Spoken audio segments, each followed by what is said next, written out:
Anyway আমাদের কাছে বেশ কিছু এসএমএস তো রয়েছেই। সেই সাথে আমাদের রয়েছে আপনাদের পাঠানো ইমেইল। সেই ইমেইলগুলো বেশ ভয়াবহ এবং সেরকমই কিছু ইমেইল আজকে পড়ে ফেলতে চাই। আচ্ছা, আমাদেরকে জাওয়াদুল আলম জয় তিনি লিখেছেন এবং তিনি চট্টগ্রাম থেকে লিখেছেন আমাদেরকে এই ইমেইলটি করেছেন। তিনি লিখেছেন যে, "আমার নাম জাওয়াদুল আলম চৌধুরী জয়। আমার এই ঘটনাটা হলো সত্যিকার এক ঘটনা। 13th মার্চ 2011 ঘরের টুকিটাকি কাজ সারতে প্রায় রাত 12টা বেজে গেল। বাথরুম সেরে বিছানায় শুয়ে পড়লাম। আমি রুমে একা ঘুমাই। হঠাৎ কেন যেন ঘুম ভেঙে গেল। ঘড়ি দেখলাম 5টা 2 মিনিট, রাত্রি অবশ্যই। বোঝার চেষ্টা করলাম কেন ঘুম ভাঙল। হঠাৎ খেয়াল করলাম আমার রুমের পরিবেশ বেশ ঠান্ডা। ব্যাপারটা পাত্তা দিলাম না। আমি ঘুমানোর সময় বিছানার ডান পাশ খালি রেখে ঘুমাই। কি মনে করে বিছানার ডান পাশ ঘুরলাম। তারপর দেখলাম অদ্ভুত এক ব্যাপার, যা আমার হৃৎপিণ্ডকে দ্বিগুণ বাড়িয়ে দিল। মানে যেটা স্পন্দন আরকি। সে মানে হার্টবিট বেড়ে গেল অনেক, অনেক, অনেক বহুগুণ। হ্যাঁ, আমারও যখন ইমেইলটা আমি পড়ছিলাম তখন আমারও সেই হার্টবিটটা বেড়ে গিয়েছিল। কারণ ডান পাশে ঘুরতেই তিনি যেটা দেখলেন যে বিছানার ডান পাশে তিনি, অর্থাৎ তার মতো হুবহু একজন শুয়ে আছে। ভয়ে তার পুরো শরীরটা ঘেমে গেল এবং ওটা দেখেই এবং ওটা পুরোই দেখতে সেই মানে যিনি পাঠিয়েছেন ইমেইলটি তার মতোই। তিনি বলছেন যে, "ওটা দেখতে পুরোই আমার মতো। শুধু পার্থক্য এই যে আমার গায়ে কাঁথা আছে, তার গায়ে নেই। সবচাইতে ভয়ংকর ব্যাপার হলো সে আমার দিকে তাকিয়ে আছে আর আমি তার দিকে। Face to face. আর কি ভয়ংকর সেই চাহনি! আমি কিছুই করতে পারছিলাম না, কিছু বলতেও পারছিলাম না। আ আমি আমার দিকেই তাকিয়ে আছি। সেই চোখ দুটো বিকট, ভয়ংকর। ভাবলাম এটা কল্পনা, স্বপ্ন। চোখ বন্ধ করে খুললাম। হাতে অগোচরে চিমটি কাটলাম। কিন্তু কোনো কাজ হলো না। ওটা ওখানে ছিল, আমার পাশে শুয়ে ছিল। এই ছিল ইমেইল। তো থ্যাংক ইউ জাওয়াদুল আলম চৌধুরী জয়, এত চমৎকার একটা ভয়ংকর গল্প আমাদের উপহার দেওয়ার জন্য বা ঘটনা উপহার দেওয়ার জন্য। এবং সেই সাথে কেউ যদি মনে করেন যে এই ঘটনাটা আবার কেমন ঘটনা, এরকম হয় নাকি? হয় আমার মনে হচ্ছে। কারণ এই ঘটনাটির যে মানে বর্ণনাকারী শুধুমাত্র একজন নন, আরো একজন ঠিক এরকম কাছাকাছি একটা ঘটনা পাঠিয়েছেন। তিনি বলেছেন যে, "রাসেল ভাই, আমার নাম নয়ন। আমি খুলনা থেকে লিখছি। আমি আ নেভি কলেজ খুলনাতে তিনি রয়েছেন এবং তিনি বলছেন আমাদের বাড়ি অনেক পুরনো এবং ওখানে আ ভূতের বা ওটাকে সবাই মানে কি বলবো? সেটা হচ্ছে ভূতের বাড়িও বলে ওটাকে। আমাদের ছাদে মাঝে, মাঝে নুপুরের শব্দ পাওয়া যায়। একদিন আমি সাহস করে আমাদের সিলিং এ যাই। দরজা খুলে সামনে এগোই। সারা সিলিং খুঁজে কাউকে পাই না। যখন ব্যাক করি তখন দেখি যে সিলিং এর দরজাটা বন্ধ। আমি খুব ভয় পাই। আমার মাকে ডাকি। বাট মা আসতে পারে না। পরে জানতে পারি যে তাদের বেডরুমের দরজাটা বাহির থেকে বন্ধ ছিল। মানে কেউ একজন বাইরে থেকে বন্ধ করে দিয়েছিল। পুরো ফ্ল্যাটের অন্য ভাই আছে, আচ্ছা, পুরো ফ্ল্যাটের অন্য ভাই আছে দরজা খুলে দেয়। আচ্ছা, আচ্ছা, তার মানে হচ্ছে যে আ পরের ফ্ল্যাটে যিনি ছিলেন তিনি হয় এসে দরজা খুলে দেন। পরে একদিন রাত ২টার দিকে আমি একই ঘটনা আরো একবার দেখি। আমি উঠতে যাই খাট থেকে, বাথরুমে যাই। বাথরুমের মিররের দিকে তাকাই এবং তাকিয়ে দেখি যে আমার একপাশে ঠিক মুখের চামড়ার, যখন সে হচ্ছে বাথরুমে যায় তখন সে দেখে যে বাথরুমের মধ্যে সেই এবং সে যেটা দেখে সেটা হচ্ছে তার মাথার হাফ, মানে জাস্ট এই মুখের হাফ একপাশে মাংস আছে আর বাকি যে পাশটা, সেই পাশটায় মাংস নাই। মানে বাকি হাফ মানুষের মতো এবং মানে এক হাতে এরকম চামড়া নাই আর আরেক হাতে এরকম মানুষের মতো। তিনি খুব ভয় পেয়ে যান এবং পরে ফেস ওয়াশ করে মানে মুখে পানি দেওয়ার পরে তারপর যখন তিনি মিররে তাকান, তখন ঘটে আরেকটা ভয়াবহ ঘটনা। মিররে তাকিয়ে তিনি কিছু খুঁজে পান না। আমি ইমেইল পড়ে যেটুকু বুঝেছি, আরেকটু ডিটেইল লিখলে বুঝতে পারতাম। তবে নয়ন যেটা লিখেছেন, তাতে আমি বুঝেছি যে 2nd টাইম যখন সে মিররের দিকে তাকায়, আমরা বলছি মিররের দিকে তাকিয়ে ভয়ংকর, ভয়ংকর অনেক কিছু দেখা যায়। কিন্তু সে মিররে নিজেকে দেখতে পায় না। ব্যাপারটা খুবই, খুবই, খুবই অদ্ভুত এবং খুবই আশ্চর্যজনক এই ব্যাপারটা। সো স্টে টিউন, আমরা একে, একে ফিরে আসবো আরো অনেক ঘটনা নিয়ে।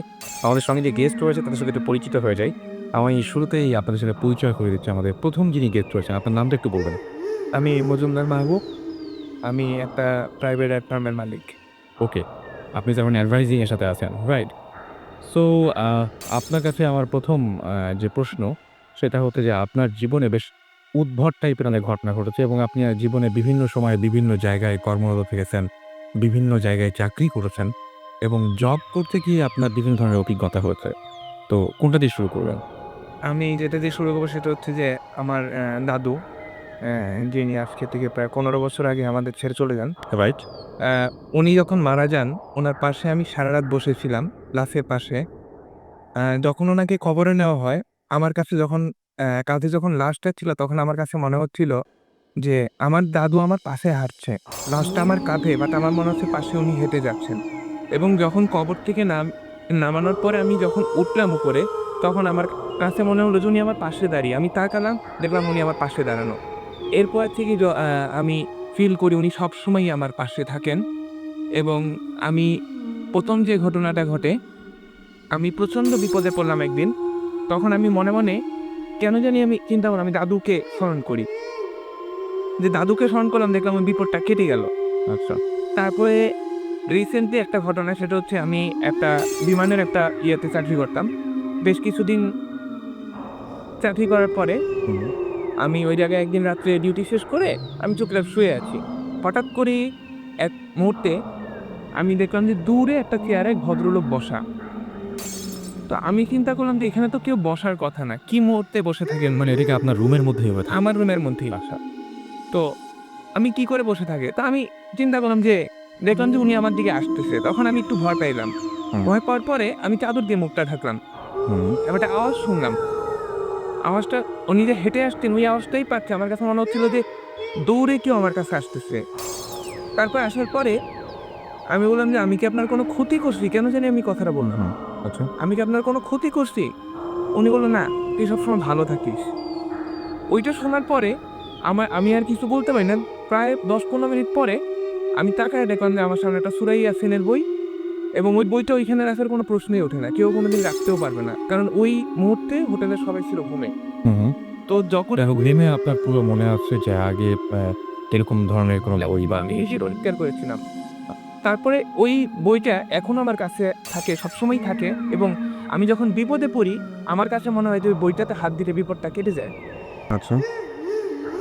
তারপরে থেকে সবসময় আমি বিপদে পড়লেই ওই বইটা ধরি, কেটে যায়। রিসেন্টলি আমি কাজিনডং ট্রেকিং এ যাই। হুম। ট্রেকিং এ যাওয়ার পরে আমি হেঁটে এসে যাচ্ছি। তখন রাত্র প্রায় 9:30 বাজে। পাহাড়ি রাস্তায় হেঁটে যাচ্ছি। আমার সামনে আমরা ৩৫ জনের গ্রুপ সবাই চলে গেছে। পিছনে আমি একা। আচ্ছা। আমি জাস্ট ওদের লাইটের আলো দেখে আগাচ্ছি। এমন একটা রাস্তা ছিল যেটা আমার একার পক্ষে যাওয়া সম্ভব না। আরেকজন ধরে নিতে হবে। তো আমি চিন্তা করলাম যে কে নিবে আমাকে? তখন আমি মনে, মনে বললাম যে আমি কিভাবে যাবো? তখন দেখলাম কি আমার পাশে একজন এসে দাঁড়াইলো। দাঁড়ানোর পরে আমাকে হাতটা ধরলো, ধরে নিয়ে গেল। ওই পথটা পার করার পরে আমি পিছন দিকে তাকালাম, দেখলাম যে কিচ্ছু নাই। আচ্ছা। কিন্তু আপনাকে সাহায্য করেছে, আমাকে রাইট? সাহায্য করেছে এবং আমি যাওয়ার পর আমাদের যে গাইড ছিল ওইখানে পৌঁছানোর পর আমি জিজ্ঞাসা করলাম, "কে?" "কা আপনি বাবুরে দেখছেন?" বাবুটা কে?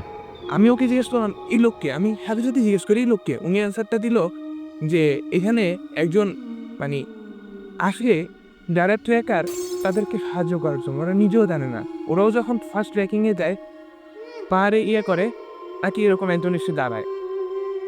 ওই পাহাড়ে এরকম অনেকেই দেখছে যে আমার মতো যারা বিপদে পড়ছে তারাই এরকম পাহাড়ে দেখছে। মানে কাউকে দেখাতে যে কাউকে দেখে কেউ পায়। সাহায্য করতেছে। আচ্ছা। এবং উনি জাস্ট ওইটুকু জায়গা, যেইটুকু জায়গা হাঁটা যায় না। আরেকজনের সাহায্য লাগে। কারণ ডান পাশে পুরা পাহাড়, ওই জায়গা থেকে আরেকজন উঠে আসার কোনো প্রশ্নই ওঠে না। ঠিক দেখলাম যে আমার হাতটা ধরলো, আমাকে আগালো। আমি ওই মুহূর্তে মানে আমার ইচ্ছে ছিল সামনে যাবার। কিন্তু উনি আমাকে নিয়ে গেল। তারপর আমি পিছনে তাকে ধন্যবাদ দিব।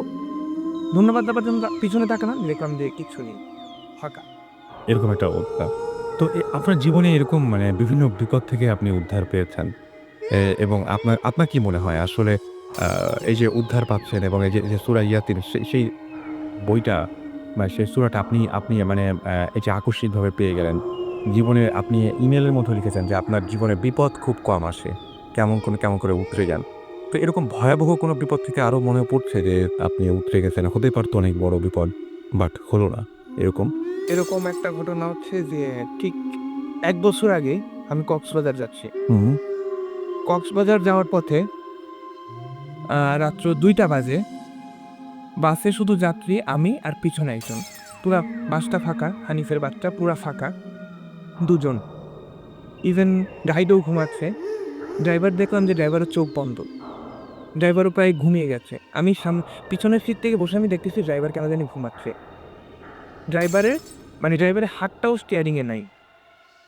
তো আমি চিন্তা করলাম যে ড্রাইভার স্টিয়ারিং নাই, গাড়ি চলতেছে কিভাবে? তখন আমি আগায় যেয়ে দেখলাম যে একটা ছোট্ট একটা বাচ্চার মতো গাড়ি স্টিয়ারিং ধরে আছে। এটা আমি নিজের চোখে আমি নিজের চোখে দেখা, একটা ছোট্ট একটা পিচ্চি বাচ্চা গাড়ি স্টিয়ারিং ধরা।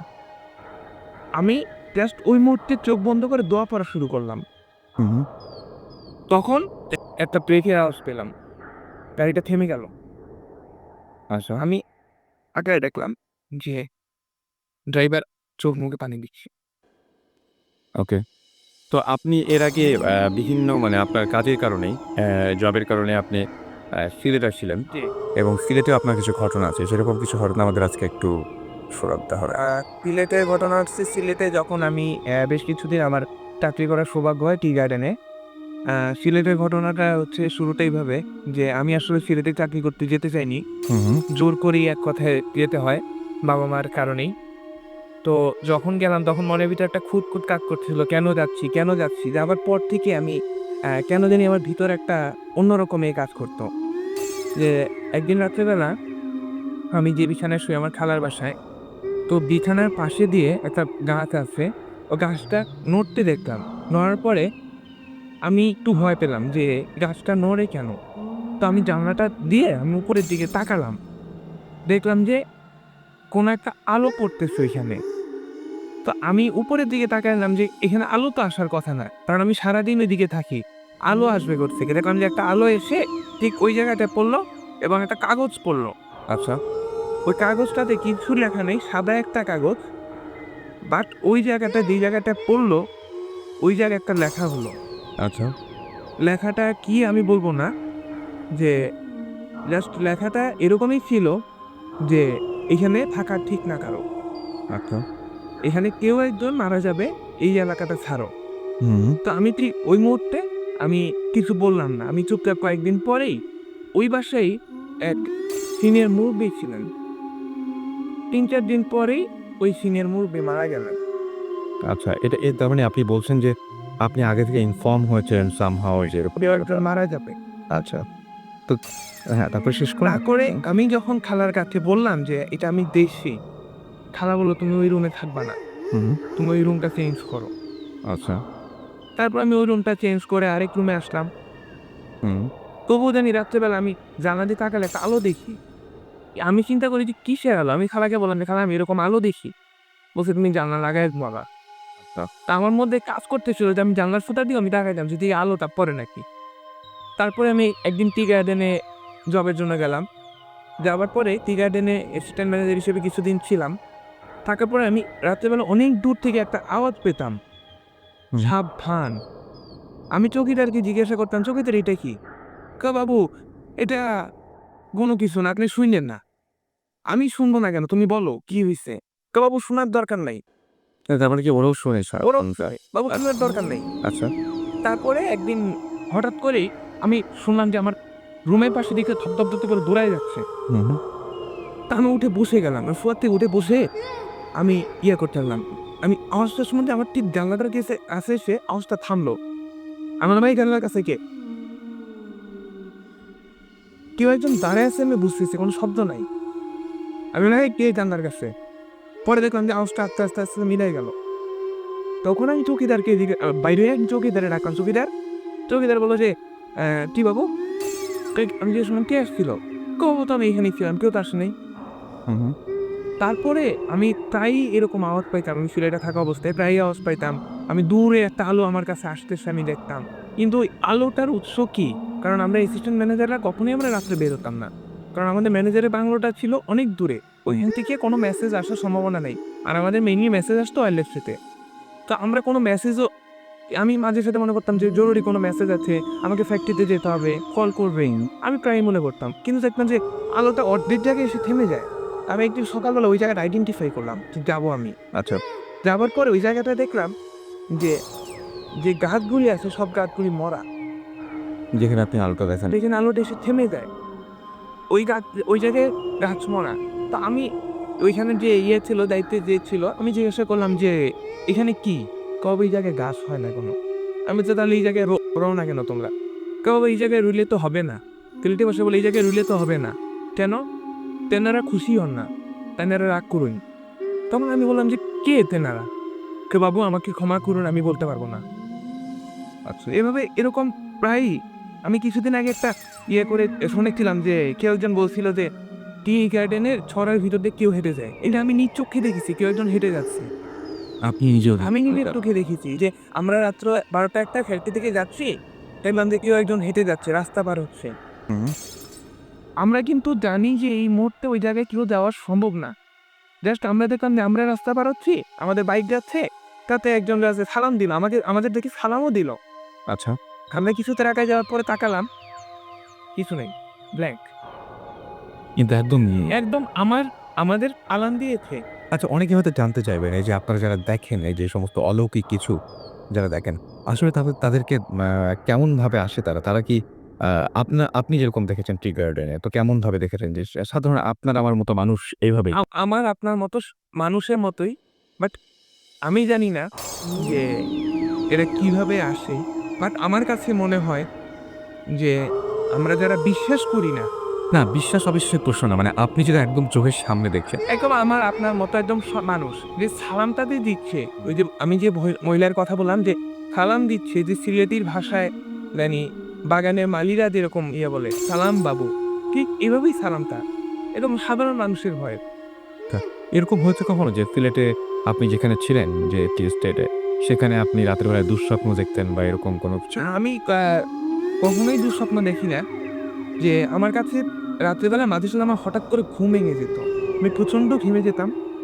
আমার কাছে মনে হতো যে মানে আমার আশেপাশে এরকম কোনো গরম হাওয়া আসতেছে যাতে আমাকে মানে হিট করে ফেলতেছে। আমার রুমে এসি চলতেছে বাট এসি চলার মধ্যে আমি ঘেমে গেছি। আচ্ছা, এরকমই প্রায়ই হতো। আর আমি একটা রিসেন্ট ঘটনা শুনেছিলাম জুজু আসবে। আমাদের ওখানে, হ্যাঁ, আমাদের জুজুর কাহিনীটা, আমি জুজুর কাহিনীটা বলি। আমি কিন্তু প্রায়ই শুনেছি আসছে। কে আসছে? কোথা থেকে আসছে? আমি কিন্তু জানি না। জাস্ট ওই মহিলা যে টি গার্ডেনের কথা বলেছিল, যে ভদ্রমহিলা, ওই মহিলার সাথে, ওই মহিলা আমাদের পাশের টি গার্ডেনে ছিলেন এবং বাচ্চাটা যে ছিল খাওয়া, এটা কিন্তু আমরা নিজ চক্ষে দেখেছিলাম। আচ্ছা। মানে ওই জায়গায় এত একটা হরেবল জিনিস, মানে খাবলা, খাবলা, খাবলা, খাবলা করিয়ে। মানে এটা হচ্ছে ইন্ডিয়ার ওই পাশেও কিন্তু একটা ঘটেছিল এবং একই ঘটনা আমি শুনেছিলাম যে বাংলাদেশের এই পাশেও ওই ঘটেছে এবং আমি যে টি গার্ডেনে ছিলাম তার পাশে। এই জন্তুটা কি বা এটা কি? এটা কি আপনারা দেখেছেন?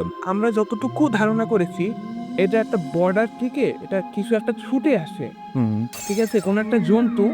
বাট আমরা ওইখানে যারা চাকরি করেছি কিংবা আমরা যারা শুনেছি, আমাদের কাছে মনে হচ্ছে যে এটা খুব একটা জন্তু কিংবা কাউকে ভয় দেখানোর জন্য কেউ একটা করে। ওকে। রাইট, এত রাত্রে আর কে থাকবে আমরা ছাড়া, এবং সাথে আছে ভূত এফএম নিয়ে আপনাদের দারুণ, দারুণ সব ঘটনা উপহার দিতে। এবং শুনছেন সবসময় রেডিও পূর্তির সাথে, সাথে রাতকাল চলছে ভূত এফএম। আরো একবার জানিয়ে দিচ্ছি। আমার কাছে আরো একটি ঘটনা রয়েছে।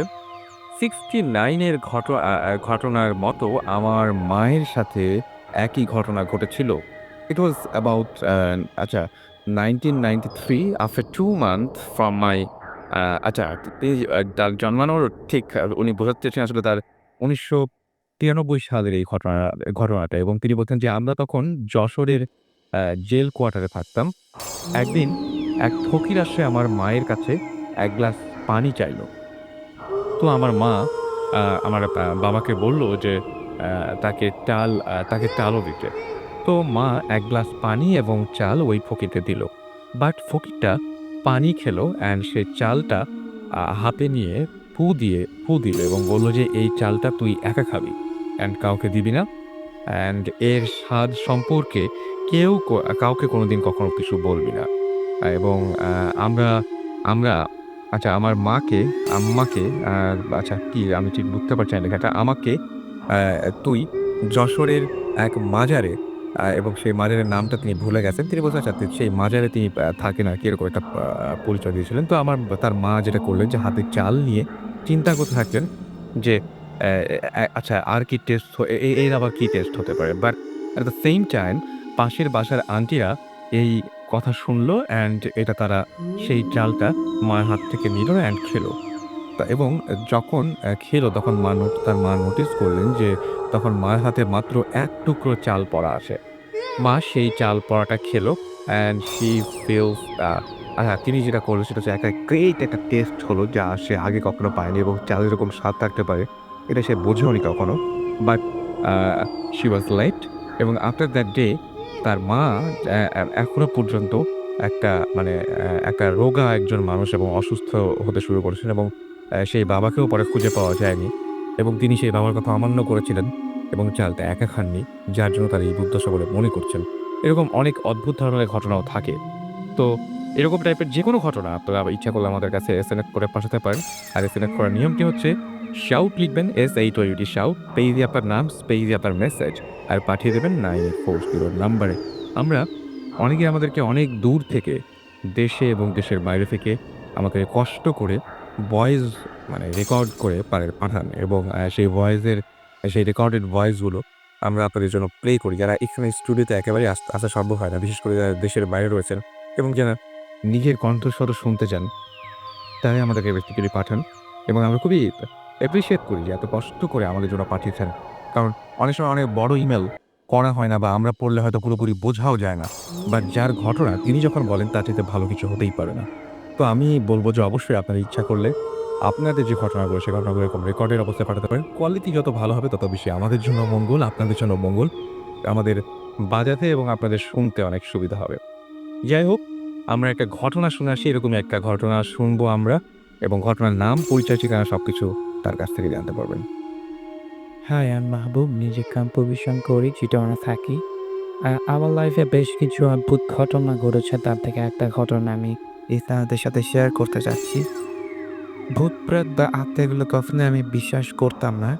তবে একটা ঘটনার ব্যাখ্যা আমি এখনো পর্যন্ত খুঁজে পাইনি। তো যাই হোক, সেই ঘটনাটাই আমি আপনাদের সাথে শেয়ার করতে যাচ্ছি। ঘটনাটি ছিল গত রোজার ঈদের দিন রাতে। আমার বাসাটার লোকেশনটা বলি। আমার বাসাটা ছিল চিটাগং রেলওয়ে স্টেশনের খুব কাছে। আ যদিও সরাসরি ট্রেনে আমার গ্রামের বাড়িতে যাওয়া যেত না।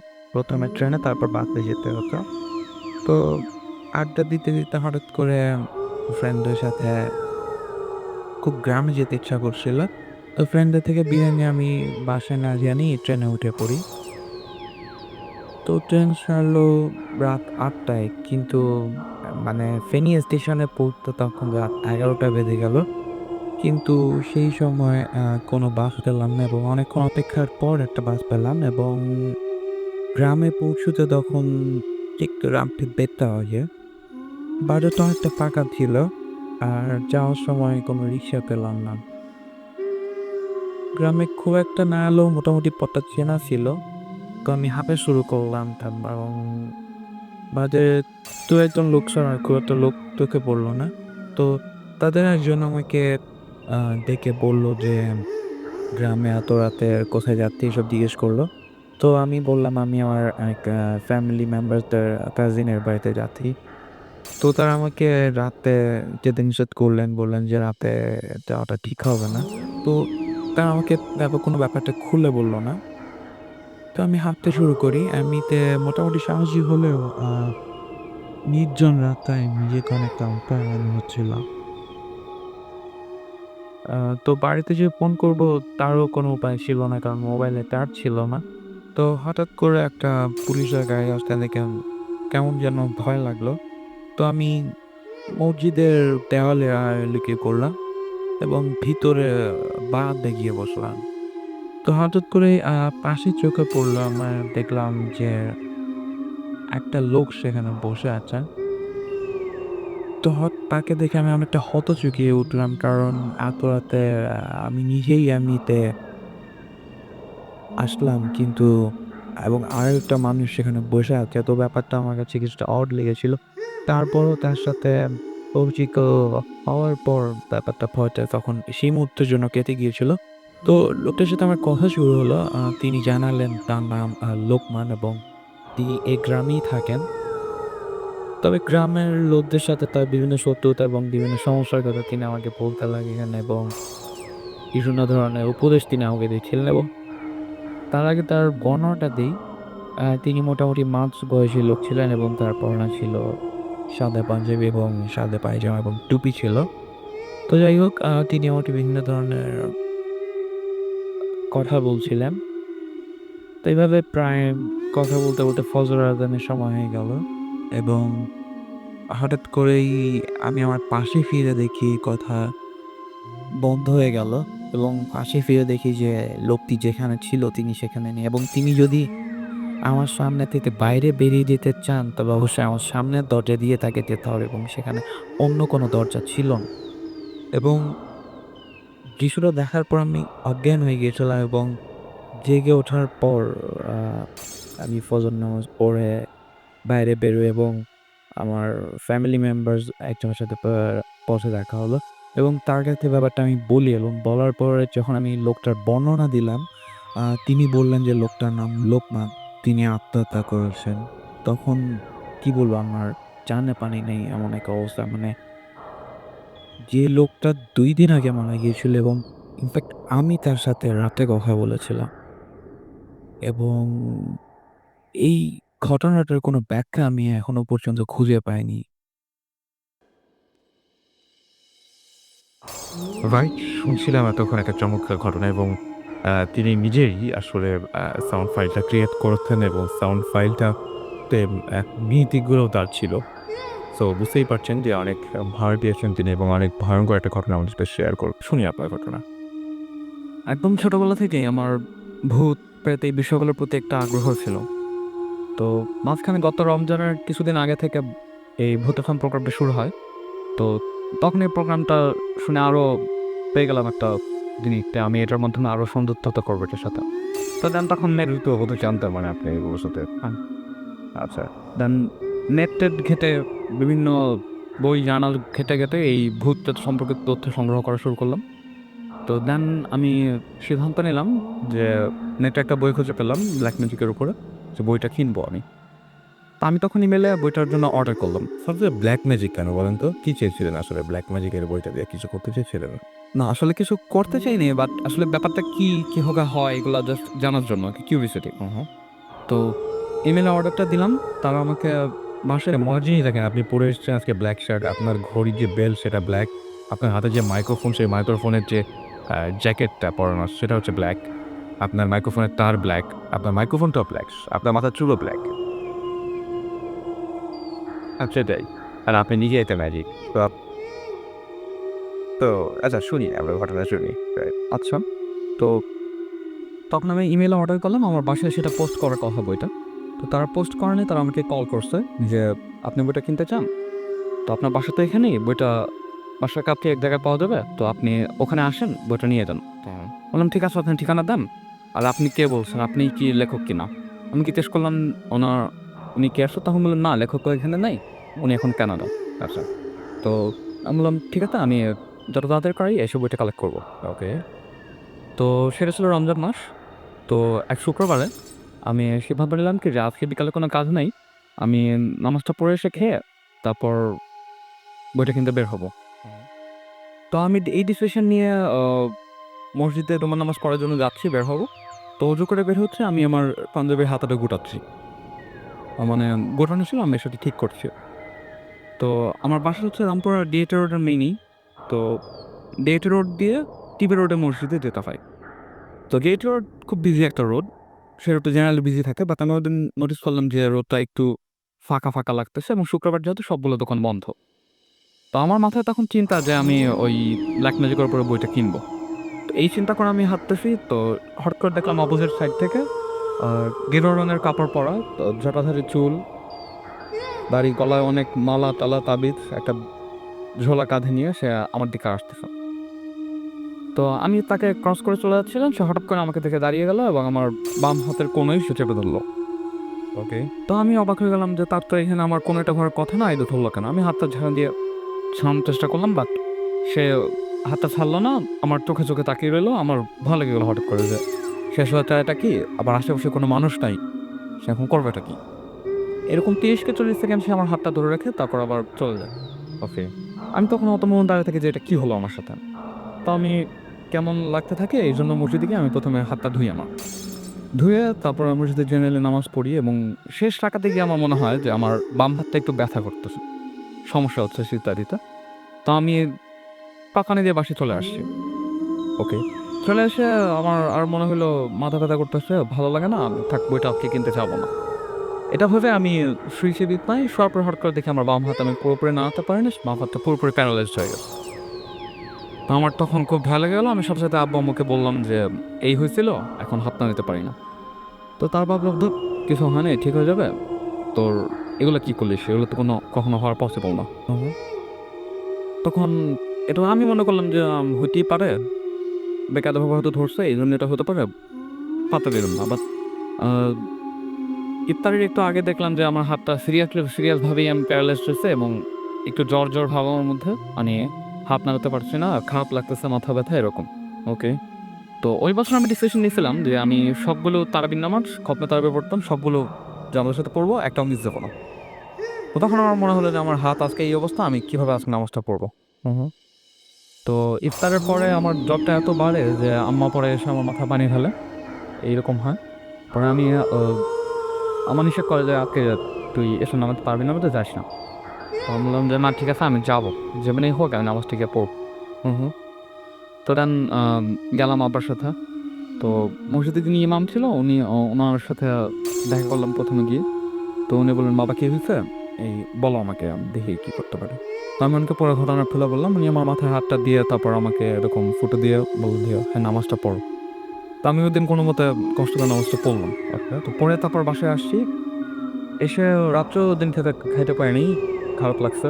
তো আমি ঘুমাই গেছি, হাতে ব্যথা মাথা ব্যথা এর জন্য।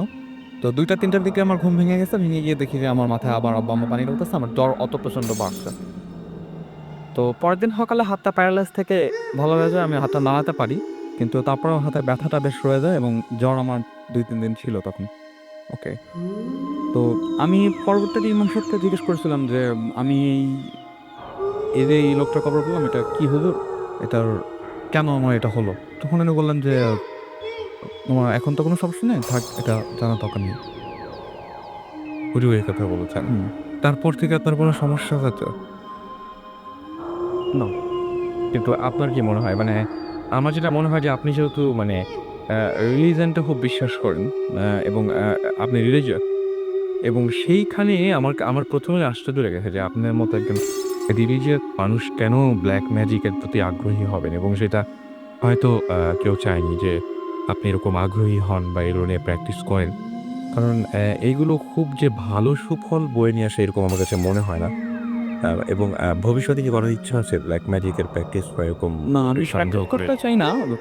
জানতে দেন ব্যাপারটা? হ্যাঁ, ব্যাপারটা জানতে চাই। তাছাড়া এই যেহেতু কোরআন শরীফে কথাটা আছে যে জিন ও ইনসান দুটোই আছে।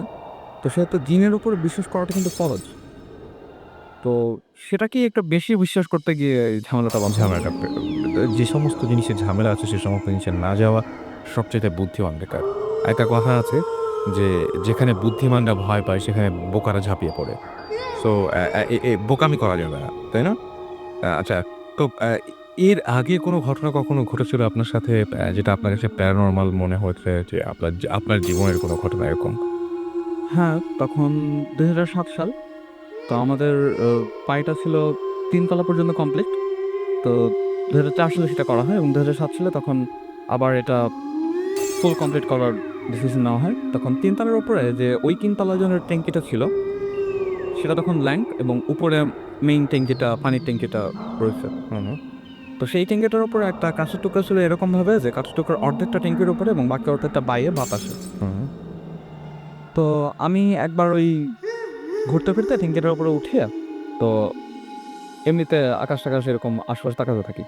তো তাকাতে, তাকাতে আমি একসময় ওই কাঠের টুকরাটার উপর উঠে হাঁটতে শুরু করি এবং হাঁটতে শুরু করতে, করতে আমি কাঠের টুকরার একেবারে প্রান্তে চলে আসি। যে প্রান্তটা ছিল ট্যাঙ্কির বাইরে, বাইরের অর্ধেক। টুকরোটার উপরে অন্য কিছু ছিল না। অর্থাৎ পুরো ওজনটাই ছিল আমার এবং আমি ছিলাম ট্যাঙ্কির বাইরের অংশ। স্বাভাবিকভাবে কাকটা ওখান থেকে পড়ে যাওয়ার কথা।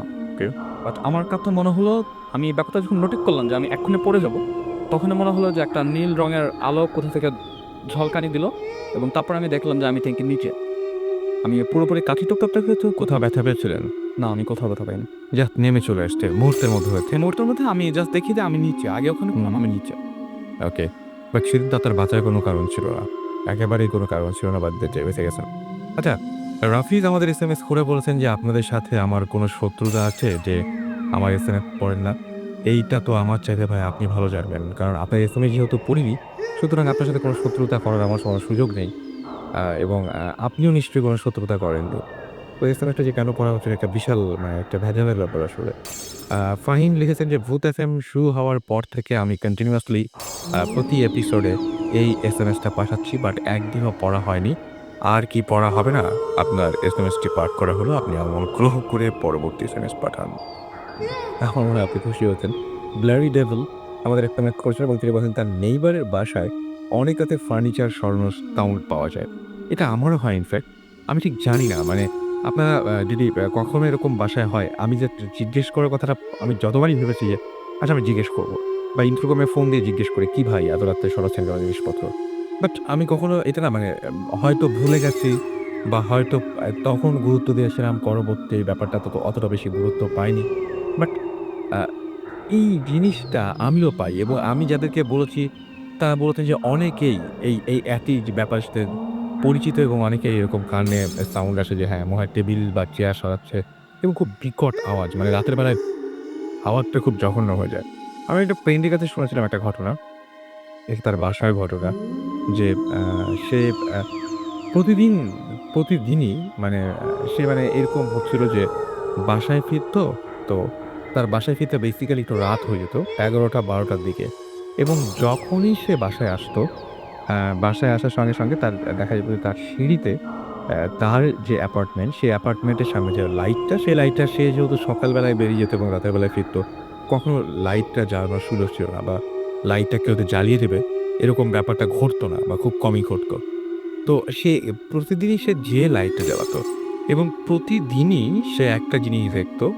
সেটা হতো যে জাস্ট মানে দেখা যায় না যে নিচের ফ্লোরেও কিন্তু লাইট জ্বলছে। ওপরের ফ্লোরটাতে লাইট জ্বলছে। তার ফ্লোরটাতে ওইখানে লাইট নাই। তো ওই যে ওই আলোটা এসে পড়ে। তো সে যখনই যতবারই বাসায় ঢুকতে যায়, কোনোদিন হয়তো ১১টায় আসে, কোনোদিন হয়তো ১২টায় আসে, কোনোদিন হয়তো তারও পরে আসে, কোনোদিন হয়তো ৮টার সময়ও আসে এবং প্রতিবারই একটা জিনিস তার হয়েছে।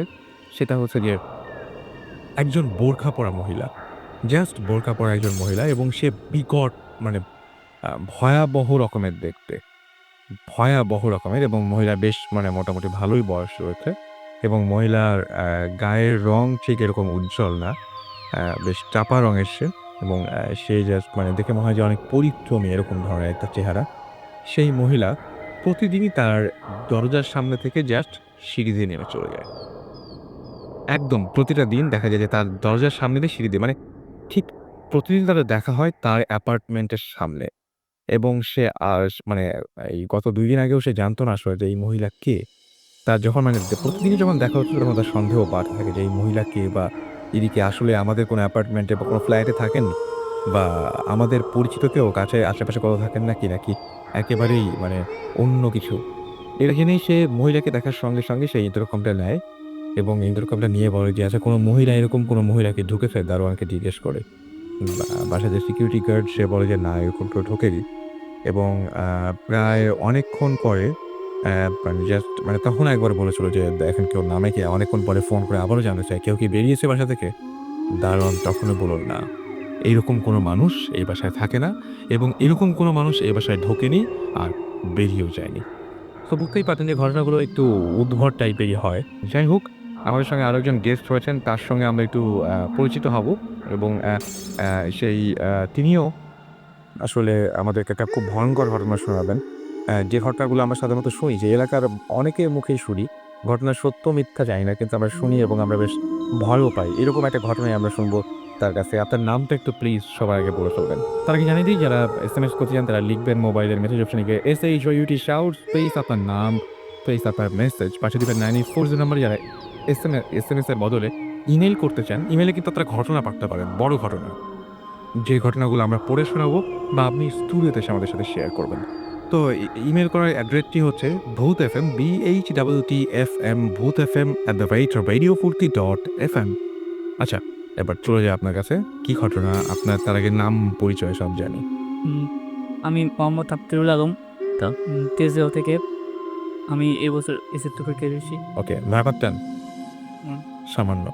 ওকে, তো আপনি একটা ঘটনা বলছেন, এইটা যে ঘটনাটা বলবেন সেটা কোন এলাকার ঘটনা? সেটা আমার নানুর বাড়ির ঘটনা, চট্টগ্রামে। আচ্ছা। এটা আমার এক বন্ধুর মুখে শোনা। ওর নাম টিপু। ঘটনাটা হচ্ছে একটা পুকুরকে নিয়ে। আহ, অনেক আগের ঘটনা। একদিন এক গেলে রাত্রিবেলায় পুকুরে গিয়ে মানে ওই পুকুরটাতে একটা তেলে ওটাতে গিয়ে তিনি মাছ ধরার জন্য জাল ফেলে। এরপর জাল ফেলার পর আস্তে আস্তে জালটা ডুবতে শুরু করলো। পানিতে পড়ে নিচের দিকে যেতে শুরু করলো, যেটা হয় আর কি সাঁতার হ্যাঁ, কাটতে। কিন্তু যেহেতু তার ভিড়তে থাকার কথা জালটা, কিন্তু তিনি দেখলেন যে জালটি তার হাত ছেড়ে আরো দ্রুত নামতে শুরু করছে। এই সময় তিনি মানে তার মানে কি আপনি বলতে চাচ্ছেন জালটা তাকে হঠাৎ করে ভারী মনে হলো, ভাই মনে নাকি এরকম মনে হচ্ছিল যে নিচ থেকে ওটা প্রিয় টানতে এরকম মনে করছিলেন। এরপরে তিনিও জোরে টানতে শুরু করলেন, কিন্তু তিনি কিছুক্ষণ ধরে রাখতে পারলেন না। হঠাৎ করে দিতে পারলেন না? পানিতে আমি মানে যারা শুনছেন তাদেরকে একটু বলি, উনি প্রচন্ড ভয় পাচ্ছে, তো আমি একটু হেল্প করছি তাকে। তো আপনি যেটা বলতে চাচ্ছেন যে তাদের মানে মনে হচ্ছে নিচ থেকে কেউ টানছে এবং মানে সে সেই শক্তির সাথে পেরে উঠছে না। এক পর্যায়ে জালটি ডুবে গেল পানিতে। এরপর জালটি নেওয়ার জন্য তিনিও পানিতে ঝাঁপ দিলেন। তো ঝাঁপ দেওয়ার পর তিনি পুকুরের সাঁতরে গভীরে চলে গেলেন। এরপরে এক পর্যায়ে তিনি ফিল করলেন যে তাকে একজন টানছে ভিতর থেকে, পুকুরের ভিতর থেকে। এরপরে তিনি তিনি তিনি ওই শক্তিটার সাথে পেরে উঠতে পারলেন না। তাকে আরও জোরে টানতে শুরু করলেন এবং এক পর্যায়ে তিনি অজ্ঞান হয়ে গেলেন। তো অজ্ঞান হওয়ার কিছুক্ষণ পর যখন তিনি জ্ঞান ফিরে পেলেন, তখন তিনি দেখলেন যে তিনি একটি গুহার ভিতরে। তো গুহার ভিতরে তিনি একা। কিছুক্ষণ অপেক্ষা করার পর দেখলেন যে একজন বৃদ্ধ লোক তার সামনে আসছে। এরপর সামনে এসে বলছে, ভয় পেও না, তোমার কিছু হবে না, তুমি আজকে যা দেখেছো এটি তুমি কাউকে বলো না। বিনিময়ে তোমাকে আমি এই তিনি তাকে অনেক স্বর্ণালঙ্কার বিভিন্ন মূল্যবান জিনিস দিলেন এবং বললেন যে কাউকে না বলতে। এরপর তিনি যেহেতু সাপটি আবার পুকুর থেকে বের হয়ে এলেন এবং বাড়িতে চলে যান। এরপরের দিন তিনি না, তার মানে হচ্ছে যে যখন বৃদ্ধ তাকে বলল যে মানে পুরো ব্যাপারটা বলল যে এরকম ঘটনা, মানে যে এটা কাউকে না বলতে, তারপরে তিনি কি করলেন? মানে হঠাৎ করে দেখলেন যে আবার তিনি উপরে চলে এসেছেন, নাকি ওখানেই তিনি সেন্স ফিরে পেয়েছিলেন? খাবার খান ফেললেন এবং তিনি ফিরে পাওয়ার পর তিনি দেখলেন যে তিনি পুকুরের উপর। আচ্ছা। এরপর তিনি বাড়িতে চলে গেলেন এবং পরের দিন এক্সাইটমেন্টের কারণে তিনি সবার কাছে এই ঘটনাটি খুলে বললেন। এরপর বলার পর রহস্যজনকভাবে পরের দিন তিনি মৃত্যুবরণ করেন। এই যে আপনার এলাকাবাসী সবাই জানে ঘটনাটা, এবং যে তার মুখ থেকেই এই ঘটনাটা শুনেছে যে এরকম একটা ঘটনা ঘটেছিল। তো এরপর সবাই যখন জানতে পারলো যে এলাকার খুব আতঙ্ক ছিঁড়ে পড়লো। তো একজন খুব প্রতিষ্ঠাবান একজন লোক ছিলেন, তিনি চিন্তা করলেন যে এটার রহস্য উদ্ঘাটন করা জরুরি। এরপর তিনি কী করলেন, একটি পাম্প নিলেন, পাম্প কিনলেন। এরপরে পুকুর থেকে তিনি চিন্তা করলেন যে পানি বের করে ফেলবেন পাম্পের মাধ্যমে। এরপর পাম্পটি লাগিয়ে তিনি ধীরে ধীরে পুকুর থেকে পানি বের করা শুরু করলেন। যখন প্রায় পুকুরের অর্ধেক পানি শেষ হয়ে গেল, হঠাৎ করে এই পাম্পটি ফুটে গেল, বিস্ফোরিত হলো। এরপর সবার মধ্যে তো আরও বেশি আতঙ্ক বিরাজ করলো যে এটি কীভাবে সম্ভব, কারণ হয়তো পুকুরের ভিতরে কোনো এমন অলৌকিক শক্তি ছিল যা এই ঘটনাটি ঘটিয়েছে। তো এরপরে তিনি আবার এই কাজটি করতে চেয়েছিলেন, কিন্তু এলাকাবাসী প্রচণ্ড আতঙ্কিত ছিল। ফলে তারা বললেন যে এরকম কিছু ঘটালে যদি ভিতরে যে শক্তিটা আছে। আচ্ছা, একটা কথা বলি, সেটা হচ্ছে যে উনি যে আপনি যে বললেন যে পানি, মানে পুকুরটা শেষ পর্যন্ত তিনি পানিটা মানে বের করতে পারেননি। তো ব্যাপারটা হচ্ছে ওনার কোনো ক্ষতি হয়নি? না, ওনার কোনো ক্ষতি হয়নি। ওনার কোনো ক্ষতি হয়নি এবং উনি পরবর্তীতে আর আর এটি এটা করেননি। এলাকাবাসীরা বলছিল যে আবার করলে হয়তো এলাকার প্রতি কোনো কুপ্রভাব পড়তে পারে।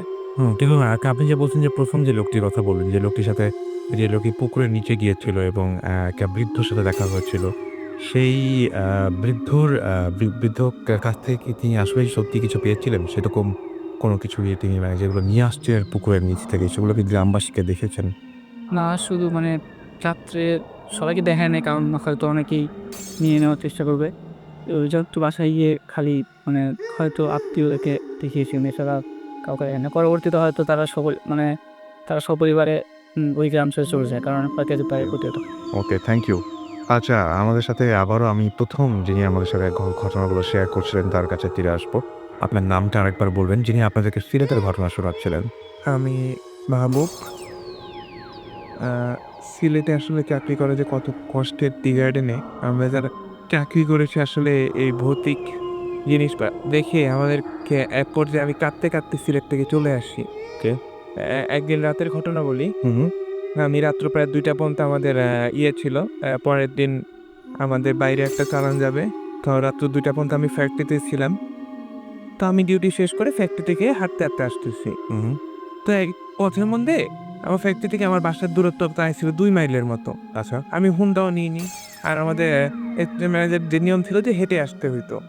ডিউটি শেষ করে হেঁটে আসতে হইতো। তো আমি হেঁটে হেঁটে আসতেছি। তো কিছু দূর আসার পরে হুম। আমি শুনলাম যে আমার পিছনে কেউ একজন আসতেছে। ওকে।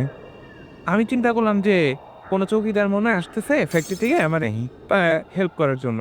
তা আমি তাকালাম, দেখলাম যে কিচ্ছু নাই। আবার আমি হাঁটা শুরু করলাম। ওকে। কতক্ষণ পরে দেখলাম যে লাঠির যে একটা থপ থপ আওয়াজ হুম। ওইটা পাচ্ছি। তা আমি চিন্তা করলাম যে কি হইতে পারে। তা আমি পিছন দিকে তাকানোর পরে আমি যা দেখলাম আমি বলতে পারবো না যে একটা বিশাল একটা মানে কি বলবো যে হাতির থেকে উঁচু হুম। যে কিছু একটা আমার পিছনে পুরো ছায়াটা আমি দেখতে পাচ্ছি। জিনিসটা আমি দেখতে পাচ্ছি না, জাস্ট ওটা ছায়াটা দেখতে পাচ্ছি, ছায়াটা পড়ে আছে। ওকে। আমি জাস্ট দ্রুত হাঁটা শুরু করলাম ওই জায়গায়। আমার কাছে মনে হলো যে সেটা দৌড়াচ্ছে। হুম।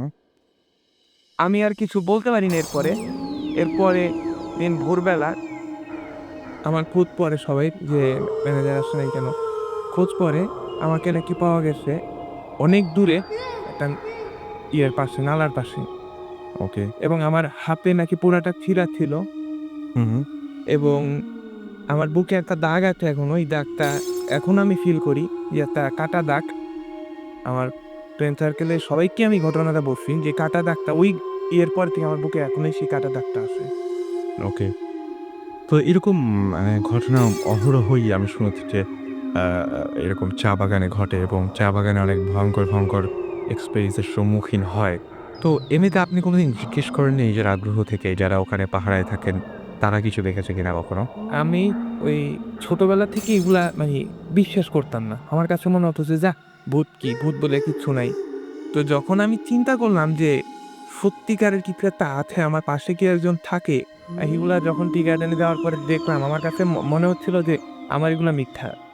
যে আর টি গার্ডেনে যারা আছে তাদেরকে আমি জিজ্ঞাসা করতাম যে কি এগুলা? তো বাবু এগুলা জানেন না।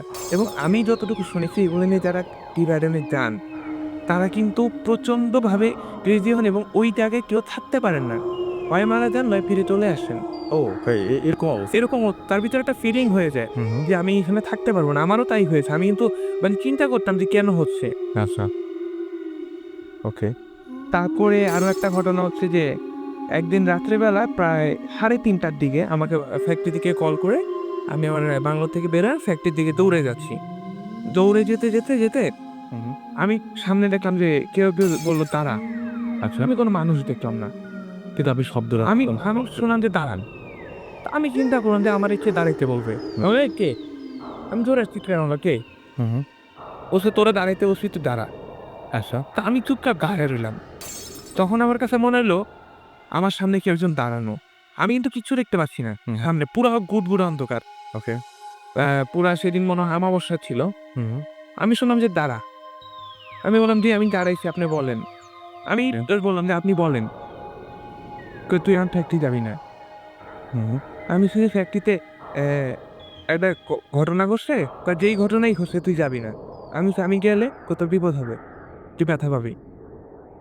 আমি খুব মানে বললাম যে আমার যাইতেই হবে, আপনি যেই হন, আমার খুব বিপদ। আমার ফ্যাক্টরিতে এখন যাইতেই হবে। ফ্যাক্টরিতে না গেলে সমস্যা হবে। ও যে যা তুই। এবং আমি গেলাম। যাওয়ার পরে আমি দেখলাম যে আমার পায়ে রক্ত পড়তেছে, আমার হাত দিয়ে রক্ত পড়তেছে। আমি জানি না কিভাবে ছিঁড়ছে। ইভেন এই ঘটনাটা আমার এখনো হয় যে আমি জানি না, ইভেন গত পরশুদিন আমি জানি না আমার হাত কিভাবে কেটে গেছে। ওকে। আপনার এমনিতে আমি যেটা বললাম যে টেস্টেডে যে সমস্ত মানে ঘটনাগুলো ঘটে, এই যে আপনি বললেন যে ২ টো ঘটনা শোনার পরে আপনার খুব অদ্ভুত লেগেছিল। তো তো তারপরে ওইখানকার মানুষজনও অনেক এরকম ধরনের ঘটনা জানে, যে সমস্ত ঘটনার সাথে ওরা অহরহই পরিচিত এবং ফেস করতে হয়। তো সেরকম কোনো ভয়ঙ্কর ঘটনা যেটা চালু আছে ওখানে, এরকম কোনো ঘটনা আপনার জানা আছে বা শুনেছেন? আমি জুজুর কাহিনীটাই বলি। আমার এক কলিগ রিসেন্ট আ উনি মারা যায়।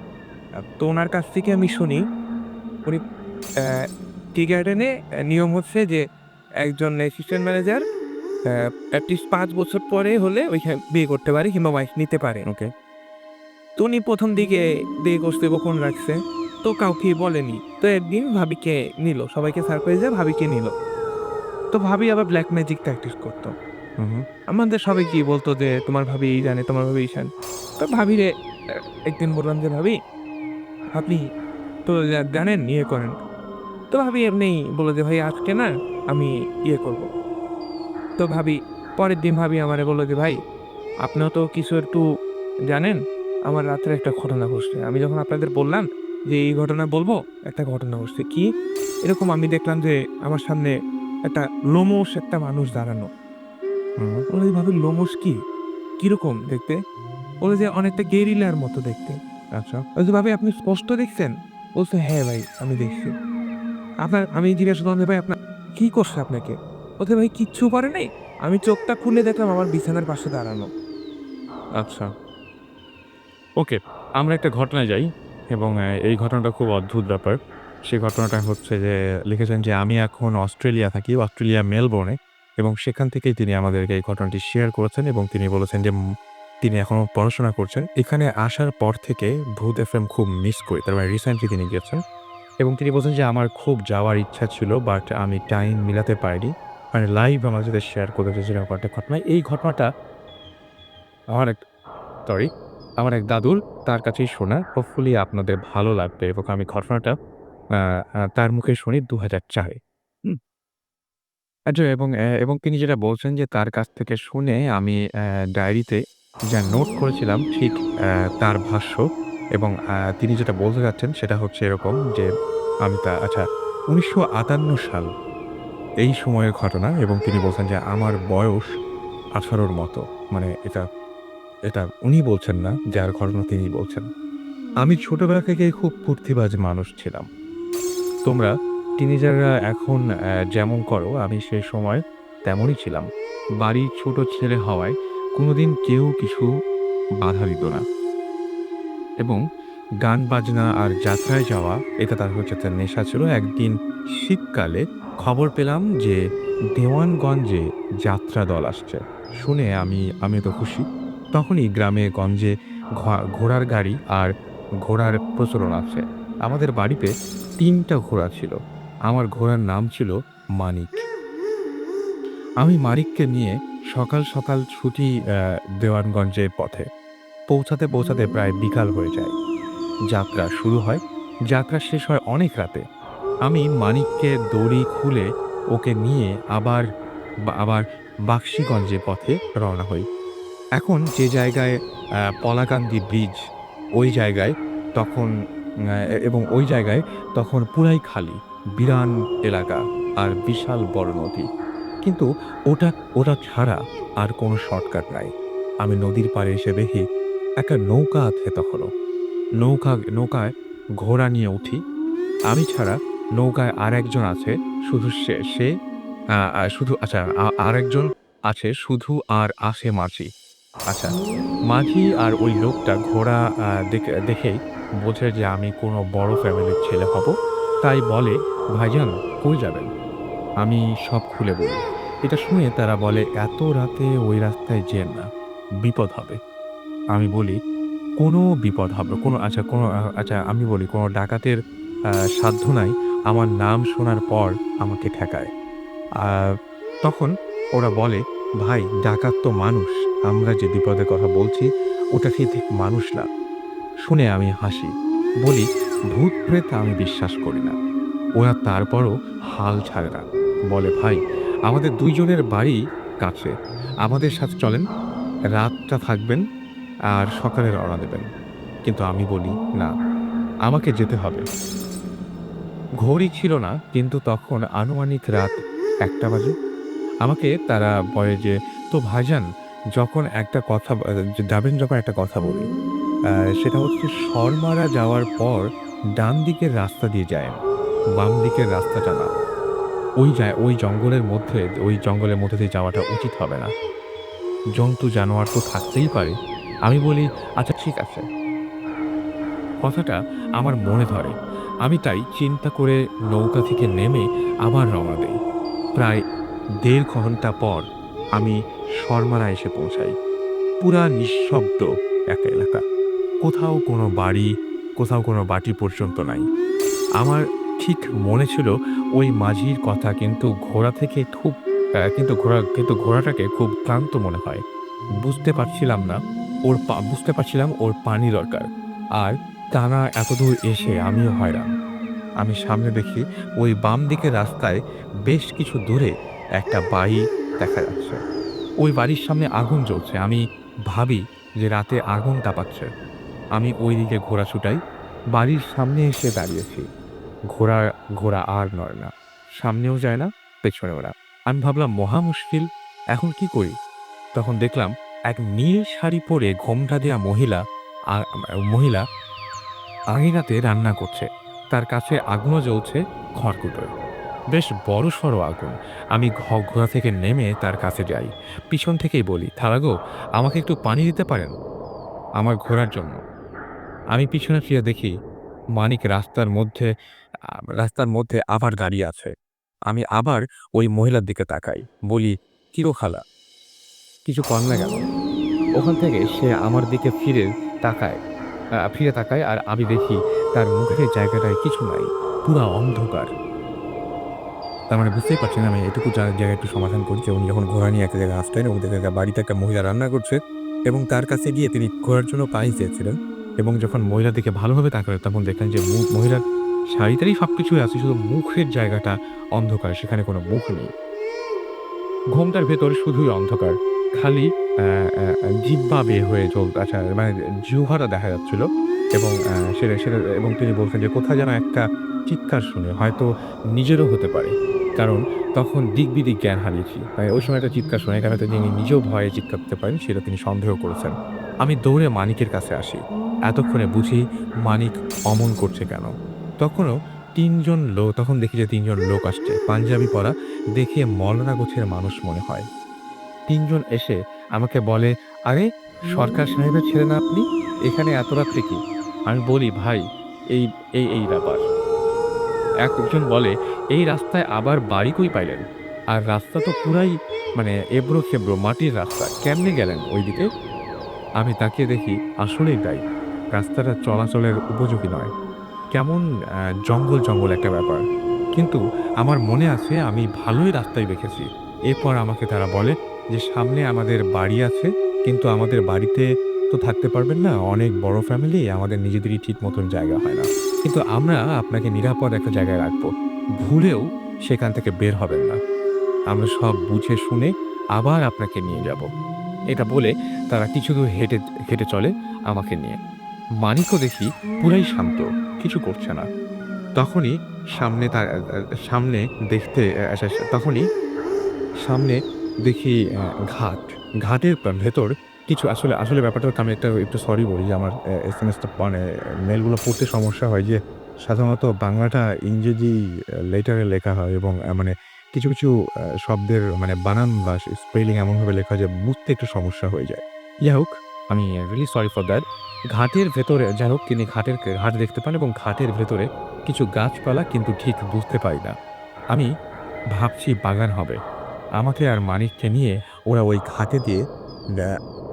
ঘাট দিয়ে ঢুকিয়ে গাছের নিচে বসতে বলে। আমি গাছের নিচে বসি আর মালিক পাশেই দাঁড়ানো। ওরা বলে, "আমরা কিছুক্ষণ পরেই আসছি। কোথাও যাবেন না।" এটা বলে চলে যায়। আমি গাছে হেলান দিয়ে থাকতে আরামে ঘুম চলে আসে। ফজরের আজানে আমার ঘুম ভাঙে। আমি উঠে দেখি আকাশ ফর্সা হয়ে গেছে। মানিকও আছে। তখনও গাছের নিচে বসা আমি। গত রাতের ঘটনা চিন্তা করছি। এমন সময় দেখি একজন মওলানা গোছের মানুষ আমাকে দেখে ঘাট দিয়ে ভেতরে ঢুকে এসে বসে। সে আমাকে জিজ্ঞেস করে, আপনি এখানে কি করেন?" আমি তাকে সব খুলে বলি। সে তখন বলে যে ওই জঙ্গলটা খারাপ, ওইখানে আর কিছুক্ষণ হলেই আপনাকে মেরে ফেলতো। ওইখানে অনেক খারাপ, খারাপ জিনিস আছে। আপনার ভাগ্য ভালো যে যারা আপনাকে ভয় পাইছে তারাও মানুষ না, তারা হলো জিন। কিন্তু ভালো জিন। তাই আপনার তাকে নিরাপদ স্থানে রেখে গেছে। উঠে একবার চারপাশে তাকাই, তাকিয়ে দেখেন। আমি দেখি যে আচ্ছা, তিনি বলেন যে আর তারা আপনাকে কোথায় রেখে গেছে জানেন? এটা কোনো বাগান না। উঠে একবার চারপাশে তাকিয়ে দেখি। আমি দেখি এক মাঝার সাইজের গোরস্থানের ভেতরে আমি আছি। দেখে আরো ভয় লাগে। কিন্তু ওই হুজুর আমাকে বলেন যে আমি এলাকার মসজিদের মুয়াজ্জিন। আজান দিতে যেই ছাদে উঠছি তখন আপনার ওপর নজর পড়ে। আজান দিয়ে নামাজ শেষ করে তাড়াতাড়ি চলে আসছি। ভয় পাবেন না। তারা আপনাকে গোরস্থানে রেখে গেছেন। কারণ তিনি বলছেন গোরস্থান অনেক নিরাপদ স্থান এবং সেই রাতে সেই গোরস্থানে আশ্রয় নেওয়ার কারণেই উনি বেঁচে গিয়েছিলেন। এই ঘটনাটা আমার কাছে বেশ ভয়ংকর লেগেছে। যদিও পড়তে একটু সমস্যা হলো। বাট ঘটনাটা খুবই অদ্ভুত টাইপের একটা ঘটনা। এনিওয়েজ আমাদের যে দ্বিতীয় গেস্ট ছিলেন তার একটা ছোট্ট ঘটনা আছে। সেই ঘটনাটা আমরা শুনবো। ঘটনাটা একটু উইয়ার্ড। একটু আপনার নামটা বলে আবার শুরু করুন। আমি রাফি। তো এই ঘটনাটা আমার এক কাজিনের মুখে শোনা। ওকে। আমি এই গত শীতের আগের শীতে আমার গ্রামের বাড়িতে বেড়াতে যাই। তো আমাদের বাড়িতে মোট ঘর ৯ টা। তো ৮ টা ঘর মূল আর একটা ঘর এক্সট্রা, ওটাকে বাংলা ঘর বলা হয়। তো সেই ঘরে ওই রাতে আমি আর আমার ওই কাজিন শুই এবং তখন কাজিন আমার বলে যে এই ঘরে একটা ঘটনা আছে, তো শুনবে কিনা? আমি বললাম হ্যাঁ বলো, শুনি। তো তখন তিনি ঘটনাটা বললেন যে ঘটনাটা 96-এর। ওকে। তো তখন আমার দাদার মৃত্যুবার্ষিকী, দাদার 40 উপলক্ষে বাড়িতে চাচা-চাচী, কাজিনরা সবাই একত্র হয়েছিলেন।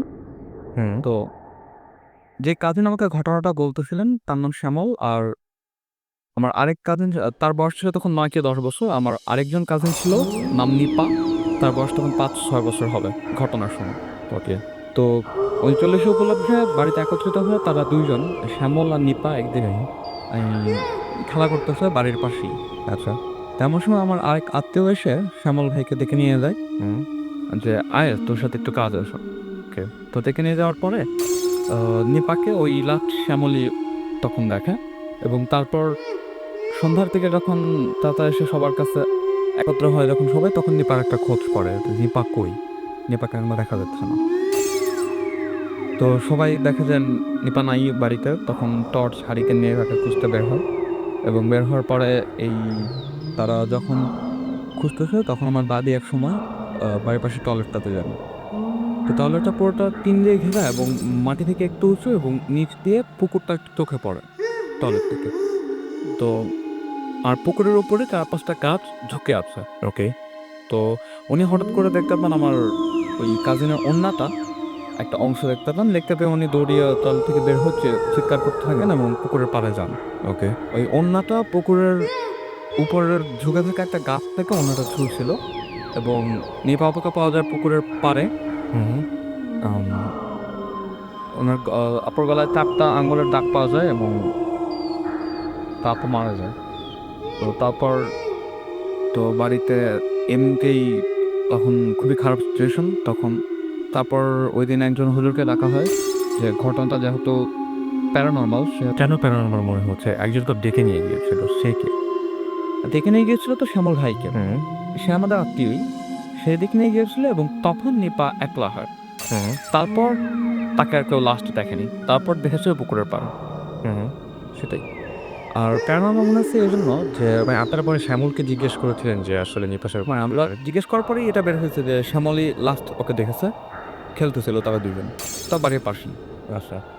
উইয়ার্ড মনে হচ্ছে এইজন্য যে কাপটার উপরে তো ওড়নাটা পাওয়া গেছে, একটা ওড়না কখনো উপরের দিকে ছুললে সেটা বেশি দূর যাবে না। জিনিসটা ভারী না। তো বেশ উঁচু গাছ এবং শিকার ঝুঁকে আছে, ওখান থেকে ওড়নাটা ঝুলতেছে এবং আ ওই অবস্থায় ওরও ওখানে যাওয়ার কথা না এবং সে সাঁতার জানতো। হুম। তার ওভাবে ডুবারও সম্ভাবনা নেই এবং গলায় যে ৪টা আঙুলের দাগ পাওয়া গেছে, প্রত্যেকটা আঙুলের দাগ মিনিমাম ১ ইঞ্চি মোটা ধরনের ছিল, যেটা মানুষের হাতের দাগ হতে পারে না। আচ্ছা, অনেক মোটা আঙুলের। মোটামুটি আঙুলের ৪টা দাগ এই। তো ঐদিন বাড়িতে একজন হুজুরকে ডাকা হয় যে যেহেতু এরকম প্যারানরমাল ঘটনা, একটা বাড়ি বার্তা দিতে হবে এ ধরনের হুম। কথা। তো উনি যে সবগুলো ঘরেরই দুটো করে দরজা ছিল, উনি সবগুলো দরজার উপরে একটি করে মাটির ঢাকনা লাগায়। ওকে। তো সেই মাটির ঢাকনা উনি দরজার উপরে লাগিয়ে ওনাকে ওই রাত্রে বাংলা ঘরে থাকতে দেওয়া হয়। আচ্ছা। আপনার এই কাজ করতে করতে দেরি হয়ে গিয়েছিল, যে কারণে উনি বাংলা ঘরে রাত্রে থাকেন। তো দেন ওই দিন হয়তো সবাই ঘুমাইতে গেছে এবং রাত 2-3টার দিকে হঠাৎ করে বাড়ির পাশে কোনো ঘরে যদি কাউকে বেড দিয়ে পিটানো হয়, হুম। ঠাস ঠাস বা কোনো আসবাবপত্র লাগলে যদি ঠাস আওয়াজ হয়, সেরকম আওয়াজ শোনা যাচ্ছিল বাংলা ঘরটা থেকে। ওকে। তো তখন এই আওয়াজ শুনে বাড়ির সবাই ঘুম ভেঙে গেছে, সবাই উঠে ঘরটার সামনে গেছে। ঘরটার বিপর থেকে তখন কন্টিনিউয়াস আওয়াজটা হচ্ছে এবং সবাই দরজা থাপড়াচ্ছে যে এখন খুলতে হবে, ঘরটা তুলতেছে না কেউ, আর হুজুরের কোনো সারা শব্দ নাই। শেষে দরজা ভেঙে ঢোকা হয় এবং হুজুরকে ওখানে ভিতরে প্রায় অর্ধমৃত অবস্থা পাওয়া যায়। হাত বাড়া মানে পিটিয়ে আধমন করে ফেলছে প্রায়, কিন্তু কেউ নাই, ভিতরে কেউ নাই। ভিতরে কেউ নাই, উনি একলা এবং এই অবস্থা। তো ওনাকে প্রথম প্রাথমিক চিকিৎসা দেওয়া হলো এবং সকালে উঠে তারপরে ওনাকে স্বাভাবিক হলে একটু জিজ্ঞেস করা হলো যে কি হয়েছিল আপনার। তখন বলল যে না কিছু হয় নাই, আপনি আজকে আমি থাকবো রাত্রে আরো। মানে আমরা বলছিলাম যে উনি যেহেতু আহত, উনি এখন চলে গেলেই ভালো, উনি হয়ে বাসায় যাবে, কিন্তু না, উনি উনি ওই দিন থাকলেন এবং প্রত্যেকটা ওই মাটিতে ঢাকনা ছিল প্রত্যেকটা দরজার উপরে, ওই ঢাকনাগুলোর মধ্যে আবার উনি দোয়াটা আরো কিছু করলেন। পরে ওই রাত্রে উনি সেম ঘরটাতে আবার থাকলেন। ওকে। একইভাবে ওই দিন রাত্রেও 2টা-3টার দিকে ওই পিটার আওয়াজ শোনা যায়, কিন্তু এবার হুজুরের গলাটা শোনা যায়। হুম। তো আবার উঠে যায় এবং হুজুর এবার দরজা খোলে এবং তখন দেখা যায় যে ঘটনাটা উল্টো। এখন হুজুরের হাতে একটা বেত দেখা যাচ্ছে এবং আশেপাশের জিনিসপত্র সব ভাঙচুর করা, এবং বোঝা যাচ্ছে যে উনি ঘর মারতো কাউকে একটু আগে কিছু একটা পরিচর্যা করতেছিলেন এবং ওই সেম পিটানোর ঠেসটা সহজেই পাওয়া যাচ্ছিল। তো তখন হুজুর বললেন যে ঠিক আছে, আর কোনো সমস্যা হবে না। এবং পরদিন যখন সকাল হয় তখন দেখা যায় যে প্রত্যেকটা ঘরের উপরে যে মাটির ঢাকনাগুলো ছিল, ওই ঢাকনাগুলো প্রত্যেকটার মধ্যে একটা করে ফাটল, আচ্ছা। অর্থাৎ মানে সবগুলোর মাঝখানে একটা করে দাগ আর কি। প্রত্যেকের হাতের মাঝখানে প্রত্যেকটা শাসন এবং হুজুর তো একটা রুমে ছিলেন এবং আপনাকে যখন আমি মানে ইমেলটা পাঠানোর পর যখন আপনার সাথে আমি কথা বলছিলাম এবং জিজ্ঞেস করেছিলাম যে হুজুর এটা করা সম্ভব কিনা, তখন আপনি বলছিলেন যে না হুজুর তো তার রুমে ছিল এবং আপনারা সবাই সেই রাতে ঘুমাতে পারেননি কেউ। হ্যাঁ, এবং আমরা তার রুমের সামনেই অপেক্ষা করতে পারলাম, দরজা খুলো না কেন। হ্যাঁ, তাহলে ওই ঢাকনাগুলোকে ফাটালো। এরপরে ঢাকনা ফাটার পরে তারপরে হুজুর এসে কি বললেন? ঢাকনা ফাটার পরে এটা সম্ভবত একটা প্রমাণ যে ওই জায়গা থেকে ওই খারাপ আত্মাটা বা খারাপ জিনিসটা চলে গেল। তার মানে হচ্ছে যে হুজুর যে রিচুয়াল গুলো করেছেন তার মাধ্যমে সেই বাড়িটা নিরাপদ। তারপরে আপনারা তো ওই ঘরের মধ্যেই ঘুমিয়েছিলেন। সেদিন কোনো সমস্যা হয়েছে? এদিন আমি আসলে এই ভাইয়ের কাছ থেকে ঘটনাটা শুনতেছিলাম, তখন ওই ঘরটার মধ্যে খুব শীত, আমার ঠান্ডা লাগছিল। তখন কাহিনীটা ওই সিচুয়েশনে ওই রাত্রে আশেপাশে ঝিঝিপোকার আওয়াজ হচ্ছে, খারাপ কিছু মিলিয়ে বেশ ছিল যে আমার ঠান্ডা লাগছে, চোখের পানি নাকের পানি, মানে তখন আমি ভয়ে বাথরুমে যেতে পারতেছি না রাত্রে। হ্যাঁ, একটু পর ডাকতেছে, ভাবছে এই তোর কি হয়েছে, তুই এমন করতেছিস কেন?" তো ব্যাপারটা আসলে উইয়ার্ড ছিল।